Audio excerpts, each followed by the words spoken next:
थी, वो वेश्या उसके किसी साथी के साथ, उसके ग्राहक के साथ में बैठी हुई थी, रमण कर रही थी। इस अजामिल ब्राह्मण ने देखा और उस देख करके मन उसमें रम गया, और ऐसा मन रम गया साहब कि वो वेश्या के पास गया कि देखो देवी, मैं तुम्हें प्रेम करने लगा हूं, तुम मेरे साथ आने को तैयार हो के नहीं? वेश्या ने कहा मुझे क्या चाहिए, मुझे तो धन चाहिए, चलो।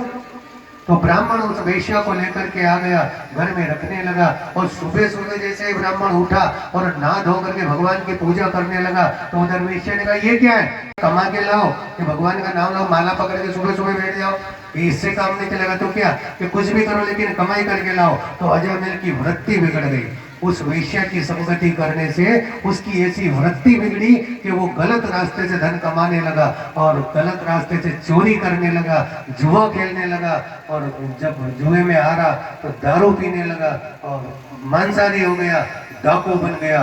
और ऐसा डाकू बन गया साहब कि रोज रात को 8-9 बजे घर से निकले, माथे पे काली पट्टी, हाथ में नंगी तलवार, और लोगों से मार काट करके राहजानी करे, धन को लूटे और लूट करके लाए, और सुबह 5 बजे वापस घर।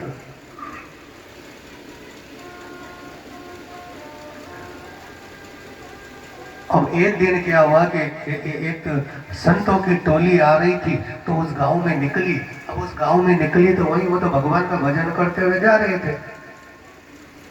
श्री राम जय राम जय जय राम, श्री राम जय राम जय जय राम, बोलो श्री राम जय राम जय जय राम, बोलो श्री राम जय राम जय जय राम।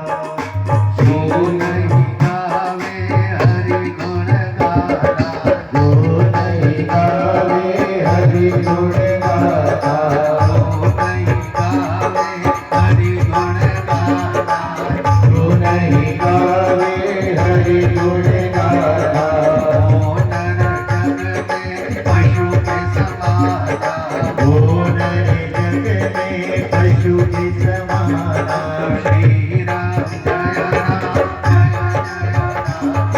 श्री राम जय राम जय जय राम, रामचंद्र भगवान की।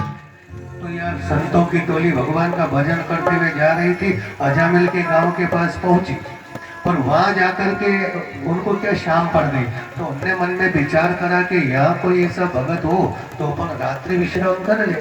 तो एक जगह 4-5 जने बैठे हुए थे, वहां जाकर के संत महाराज ने पूछा कि बेटा तुम्हारे गांव में कोई भगत का घर हो तो बता दो कि हमें रात गुजारनी है, तो भोजन प्रसाद कर लेंगे और सुबह उठ करके वापस चले जाएंगे। अब देखो कहीं कहीं किया कि कुछ लोग मसखरे भी होते हैं, तो वहाँ मसखरी करने वाले बैठे हुए थे। उन्होंने कहा कि महाराज एक काम करो, हमारे गांव में तो एक ही भगत है खाली, कि कौन, कि वो अजामिल है। बोले अच्छा, कि हाँ, कि कहाँ है उसका घर, कि वो आगे चले जाओ आखिरी कोने में, वहां नीम के पेड़ के नीचे उसी का घर है। अब ये साहब महाराज तो भोलेपन से चले गए कि हो सकता है किसी भगत का ही घर बताया हो, तो महाराज ने वहां जाकर के दरवाजा खटखटाया, और दरवाजे के भक्त अजामिल, अजामिल बेटा, अरे भगत अजामिल। और जैसे दरवाजा खुला, उस वेश्या ने संतों को देखा, प्रणाम किया, प्रणाम करके और उसने कहा कि महाराज ये किसी भगत का घर नहीं है, मेरे पति तो डाकू है और मैं वेश्या हूं, लेकिन मेरी माँ ने कहा था और मैंने सुना है कि संतों से कभी झूठ नहीं बोलना चाहिए, इसलिए आपसे क्या झूठ बोलूं, वो तो दुराचारी है, डाकू है मेरे पति। अच्छा बेटा कोई बात नहीं, यहाँ लोगों ने कहा कि भगत का घर है, सो हम आ गए, कोई बात नहीं बेटा हम जा रहे हैं। और जैसे ही वापस जाने लगे, उस वेश्या की आंख से आंसू आ गए कि पहली बार, आज तक तो हाड़ मांस के पुजारी मेरे द्वार आते थे, आज पहली बार तो भगवान के पुजारी मेरे द्वार आए, और मैं उन्हें खाली कैसे लौटा दूं, पैरों में गिर गई। महाराज आप मेरे हाथ का भोजन नहीं कर सकते, लेकिन मैं अगर आपको सीधा दे दूं तो बना के तो कर सकते हो। बोले हाँ ये तो हो जाएगा। तो साहब उस अजामिल की पत्नी ने, उस वेश्या ने सीधा लेकर के आटा, दाल, घी जो भी उसके घर में था उन महाराज को दे दिया। महाराज उसी नीम के पेड़ के नीचे बैठ गए और भोजन बना रहे हैं।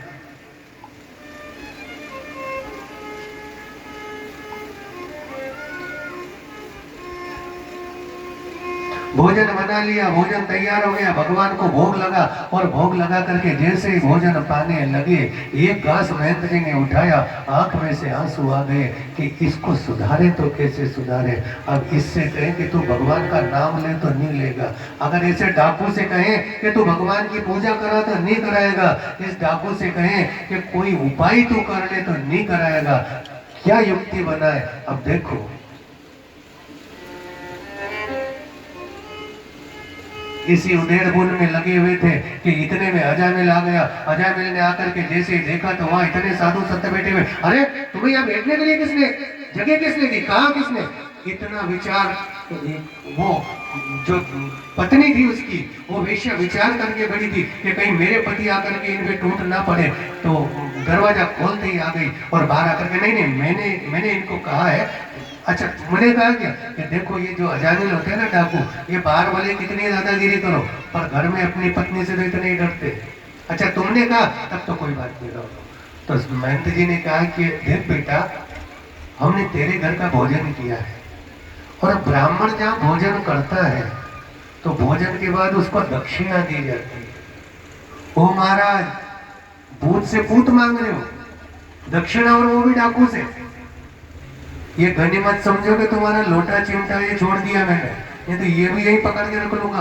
तुम जाओ, भोजन कर लिया ना, चले जाओ। कि बेटा हमें पैसा नहीं चाहिए, हमें धन नहीं चाहिए, तुम एक काम करो। बोले क्या कि तुम्हारे कितने बेटे हैं? कि बोले 9। कि ये जो 10वां तुम्हारी पत्नी गर्भवती है ना, कि हाँ, कि ये जो 10वां बेटा तुम्हारे होगा इसका नाम तुम मेरे कहने से रख लेना। बोले क्या नाम रखना? बोले इसका नाम तुम नारायण रख देना। बोले बस इतनी सी बात है? हाँ रख लेंगे, इसका नाम नारायण रख लेंगे, ठीक है जाओ। महाराज चले। अब देखो कितनी बढ़िया युक्ति लगाई भगवान।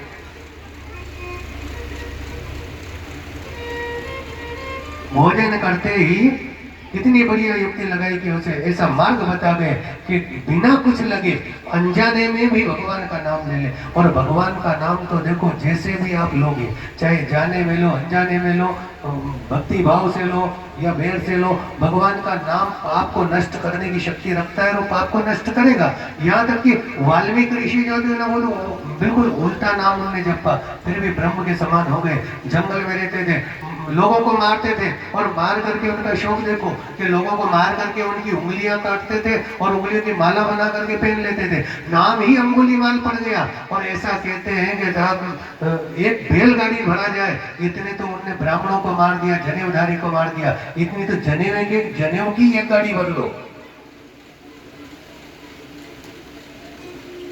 अब आप विचार करो, ऐसे दुष्ट को एक समय नारद जी आ गए, नारद जी को पकड़ लिया, पकड़ के मारने लगा।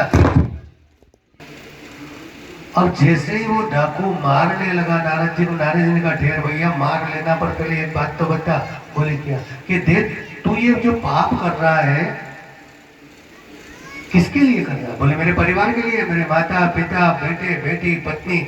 बोले तो एक काम कर, तू जो पाप की कमाई ले जा रहा है क्या ये पाप वो भी भोगेंगे? कि क्यों नहीं भोगेंगे?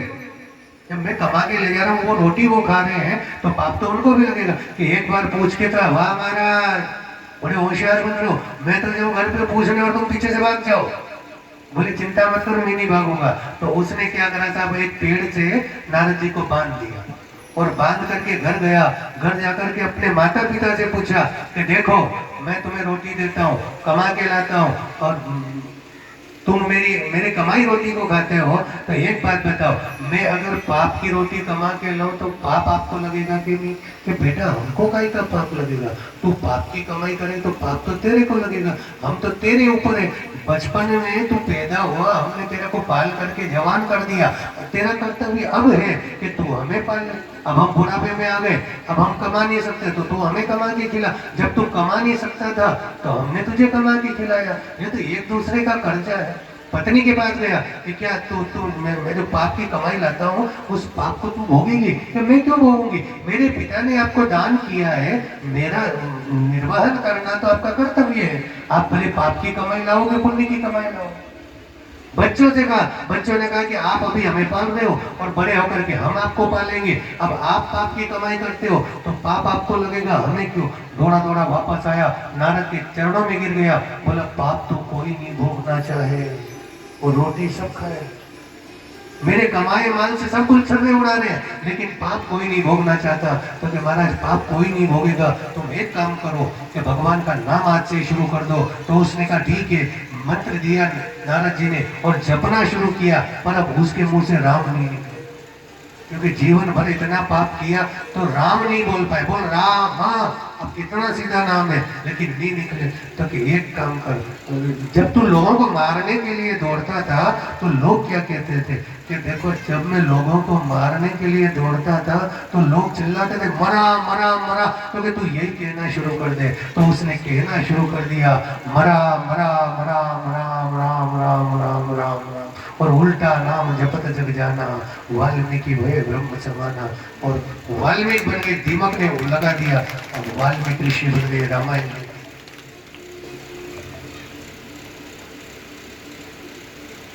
कितनी सुंदर युक्ति इधर निकाली कि बेटा उस 10वें का नाम नारायण रख देना। 10वां बेटा पैदा हुआ और पैदा होते ही उसका नाम रख दिया नारायण। अब देखो जगत में एक बात होती है कि जगत में जो बड़ी संतान होती है उस पे बाप का प्रेम ज्यादा रहता है और छोटी छोटी संतान पर माँ का प्रेम ज्यादा रहता है। बीच वाले तो भगवान के, बीच वाले तो भगवान के, उनको कभी। लेकिन यह उल्टा था, इस छोटे छोटे बेटे पर माँ और पिता दोनों का बड़ा प्रेम था।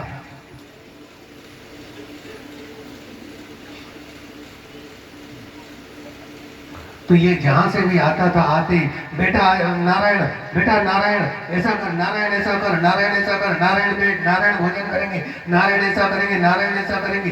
दिन में बार बार नारायण का नाम लेने से एक समय ऐसा आया अंत समय पे जब यमदूत आए और यमदूतों को देखा, ये डरने लगा।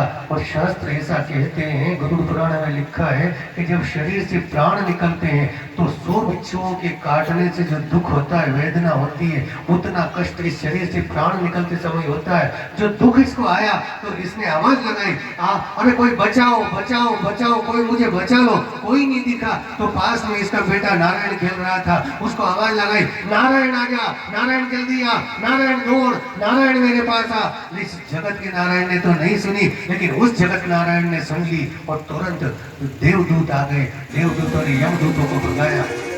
केवल और केवल नाम लेने मात्र से भगवान के नाम में बड़ी शक्ति, एक नाम मुक्ति को देते। और हम जीवन पर्यंत इसलिए तो भगवान का नाम लेते हैं कि वो बार बार उस नाम को लेते रहे, ताकि अंत समय में जब वो प्राण कंठ आए तो भगवान का नाम मुंह से आ जाए। और जिसने अभ्यास किया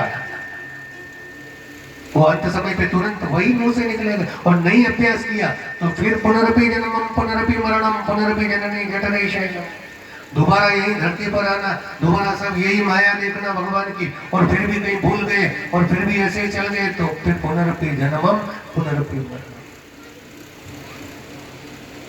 ये अनमोल मनुष्य जीवन मिला है, तो भगवान का इतना मनन करें, चिंतन करें, भजन करें कि अंत समय भी, मरते समय भजन ही मुंह से निकले, भगवान का नाम ही मुंह से।